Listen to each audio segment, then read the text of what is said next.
This video is brought to you by BetUS Sportsbook and Casino.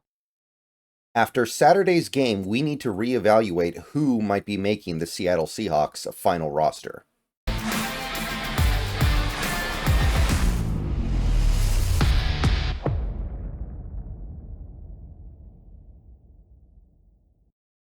What's going on, everybody? Good morning. We have made it through another weekend. We have gotten to Monday, and it's a Monday with one Seahawks preseason game in the rear view mirror, so we got more information now, and with more information comes more informed decisions. So we, as Seattle Seahawks fans, can better speculate on who might make the Seattle Seahawks roster and who might not when the preseason ends. As I think most of us know, we currently have somewhere around 90 players on the roster, and we got to get down to 53 by the time the season starts. And we also got to put together a 16-man practice squad. And after a weekend like that, where you actually got to see a full game, you got a pretty good idea of who might make it and who might not. And you're also zeroing in on the couple of spots that are open that you know can swing one way or the other based on the next couple of weeks. So in this video, I'm going to offer up my prediction for the way in which the 53-man roster and the practice squad will fall. Not necessarily what I want to happen, but what I think will happen based off the vibes we're getting from the team. So take that as you will. If it were up to me, I might do things slightly differently, but of course, I'm not there every day at training camp or at practice, so I don't necessarily know everything that the people who will actually be putting this thing together know. So we're going to be doing that today, but before we get over to the projected depth chart, I want to tell you about my friends over at BetUS.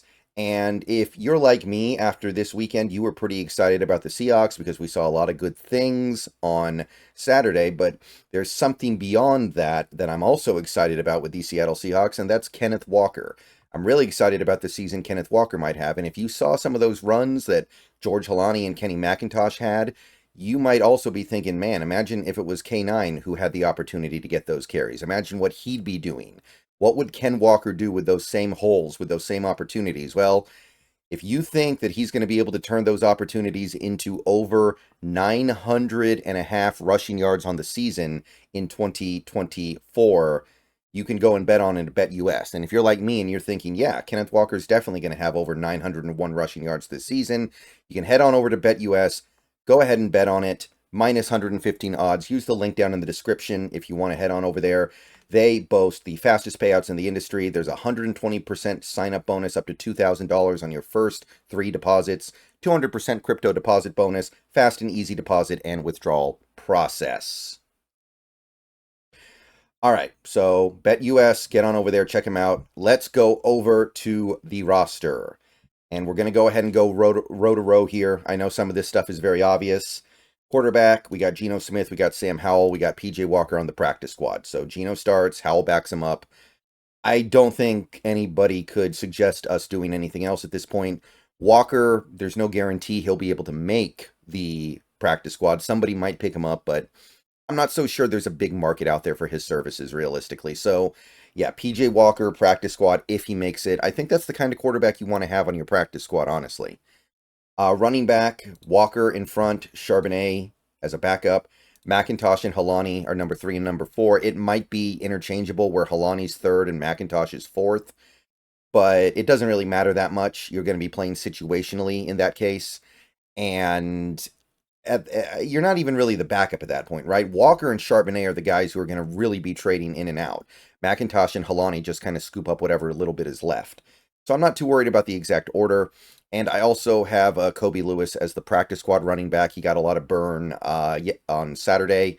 So it seems like we like him.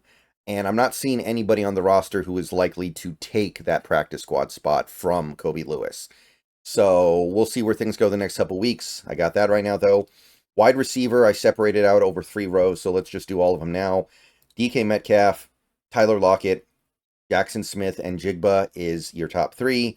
And then you, of course, have Jake Bobo firmly in place as your number 4, I think. So you're talking about number 5, number 6. I think Shenault is going to be one of your backup receivers because of his value on special teams. I think he locked that up with some of the nice plays he made against the Chargers. and some of the stuff he's done in training camp so far. And I go Derek Young for the last spot. It's tight. Don't get me wrong. I could see it going to Aesop Winston Jr. I could see it going to Cody White. I have both those guys on the practice squad, by the way. But I'm going to go with Derek Young for now. He was the most impressive of the three in the preseason game, probably. And he's a guy who's actually done a little bit in Seahawks regular season football in previous years. Not a lot, but a little bit. And I think he brings some unique things to the table. So I'm going to go with Derek Young, making the team as the 6th receiver for now. But Winston Jr. and Cody White absolutely have a chance to do something about that over the next few weeks. Okay, tight end, Noah Fant number 1, Pharaoh Brown number 2, and A.J. Barner I still think is your number 3. And that does mean that Brady Russell and Jack Westover are not on the team. By the way, I'm probably going to make another video later today about the Brady Russell thing, because that's certainly an interesting development with how well he played and how good he apparently is in camp. But I still don't think there's room for him, but we'll loop back on that in a future video, and then Westover. And you can afford to have 2 tight ends on your practice squad because you only have 2 receivers on your practice squad. To my memory, the Seahawks usually have 3, so extra spot for a tight end. And let's face it, Jack Westover is going to be kind of a wide receiver in the NFL anyway. He just will be playing in the slot all the time. I don't think he's going to be lining up as an inline guy very much at all. All right, offensive line, again, the positions don't necessarily matter that much beyond the starters. So at left tackle, I went with Charles Cross. I went with Stone Forsythe backing him up. And I do have Gerald on the practice squad. Some people have argued that we're not going to put Gerald on the practice squad because we don't think he'll make it. It's possible. But for the moment, I'm going to say that Gerald does get on the practice squad. And I don't know whose place he takes if we decide we have to keep him on the roster. It would probably have to be one of the guards, and then you'd be going thin on the interior, which I think is dicey because our interior is already questionable as is. Left guard, I have Laken Tomlinson starting, which, again, I'm not a big fan of, but the team really likes him, and it seems like that's just where all the energy's headed. So for now, I'm going to go ahead and say he takes it, but I'm hoping that at some point this year, somebody else surpasses him and is able to take that starting job. And then I have McClendon Curtis as the backup. Now, McClendon Curtis, kind of a utility player. He could play right tackle. He could even play a little bit of left tackle. You put him wherever you need him, kind of, but he's just... Other than the fact that he's versatile, he's just not very good, so it wouldn't shock me if Curtis got bumped for Gerald. But I feel like we need Curtis's versatility, at least for now, because there's some shakiness with the health of this offensive line in general. Center, we go Connor Williams, and then we go Olu as the backup. And we know this now because Nick Harris is gone. He is out of here, traded to Cleveland. So no practice squad center, but this depth chart writes itself. Right guard is really tough. For the moment, oh, this should be deleted actually. For the moment, I'm going to go Anthony Bradford starting and Christian Haynes backing up at right guard. But it could go the other way pretty easily. It would not shock me at all if Haynes jumps Bradford. I think that might be the most immediately obvious training camp fight that we have right now, honestly, in terms of like starting versus backing up. But for now, I'll go with Bradford because that's kind of the vibe I'm getting. That could change in literally one day of training camp, though. And right tackle, Abe Lucas, they're still saying he's going to be ready for the regular season. I'm going to assume that he will be until we get firm word otherwise. And then George Fant backs him up, of course, with somebody like Curtis able to do it a little bit if we really need it. But ideally, you don't get past George Fant. So somebody please stay healthy. And then I have Garrett Greenfield making the practice squad as a backup general tackle.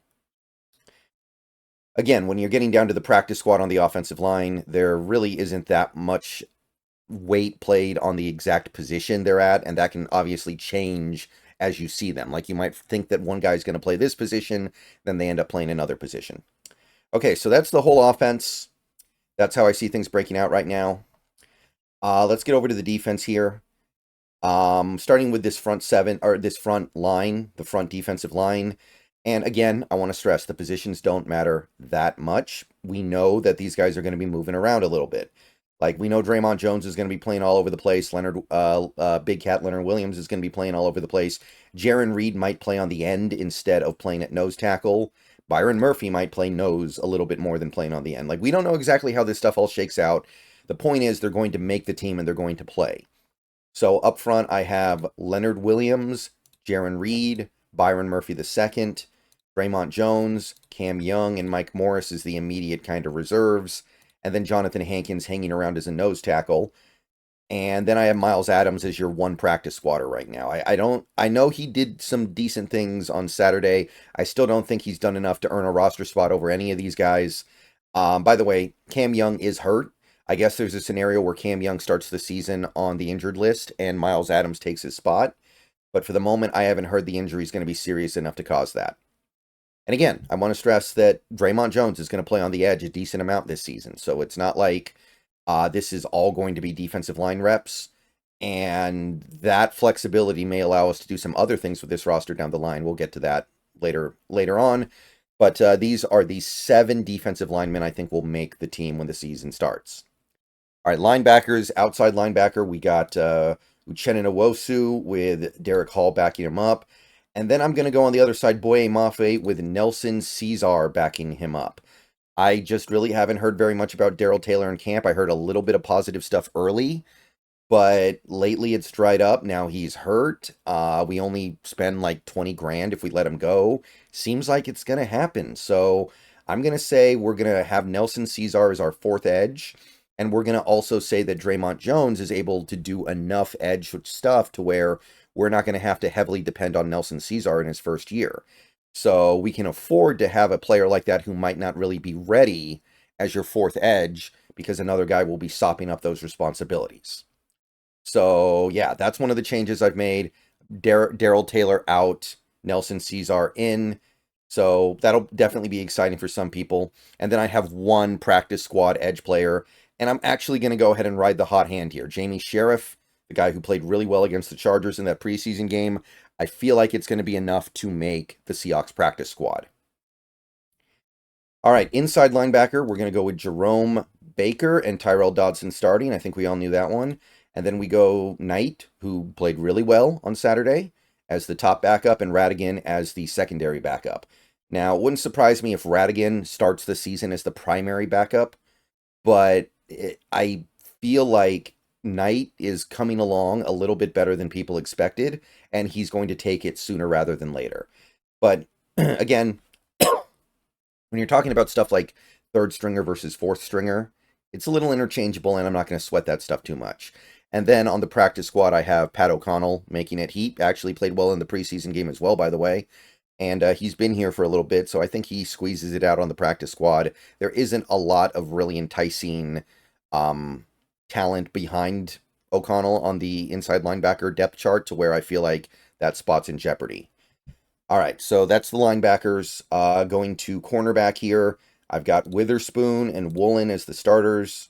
I got Mike Jackson and Trey Brown as the immediate backups. And then I got DJ James and Nehemiah Pritchett as the emergency backups, we'll call it. The 5th string, 6th string, or however you want to put it. The 3rd line, James and Pritchett. So that means we've got D. Williams on the practice squad. And I know that we're doing some fun stuff with him, but I don't think he's got enough gas to make the team. Carlton Johnson had a really good training camp so far, made some plays in coverage, even did a little bit against the Chargers. I think he makes the practice squad as a UDFA rookie. And I think we're going to try to fit Artie Burns on the practice squad. We might not be able to do it. Might not work, might not happen. But Artie Burns might be able to squeeze out there. If he ends up finding a job on a roster in the NFL, it wouldn't shock me. But that's a guy you want to have around because of his versatility and veteran experience.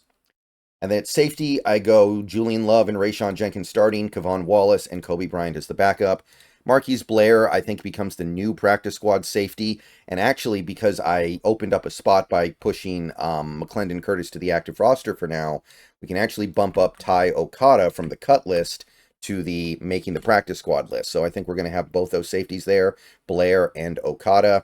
And Jarek Reed, by the way, is going to be hanging on here as an injured player. He'll probably get bumped up eventually. I think Jarek Reed gets bumped up to the at least the practice squad, maybe even the active roster when he gets healthy, but he won't be healthy for a while, I don't think. So Myers, Dixon, Stoll are your special team specialists, and that's everything. That's 53 roster spots, 16 practice squad spots. Everybody else, better luck next time. So let me know what you think of this roster projection for the Seahawks. Once again, thank you to BetUS for sponsoring. See you guys later. Go Hawks.